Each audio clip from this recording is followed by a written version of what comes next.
السؤال اللي يطرح نفسه، ليش كل هذا البطش بالفيليين تحديداً؟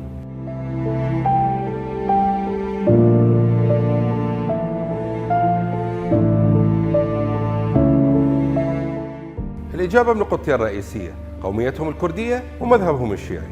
وخلف هذا التصنيف الثنائي كانوا يمثلون نموذج حي للعراق التعددي اللي يتسع للكل، وهذا الشيء يتعارض جوهريا مع أيديولوجية النظام القائمة على الهوية الأحادية والتحكم المطلق.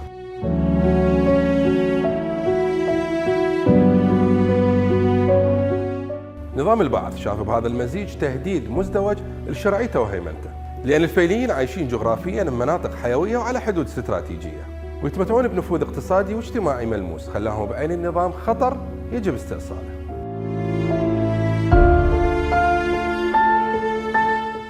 تغييب الفيليين وتهجيرهم ما كان مجرد ظلم المجموعة من الأشخاص، بل كان بتر لأحد أهم الأجزاء بجسد الوطن ترك خلفه جرح نازف بالهوية العراقية.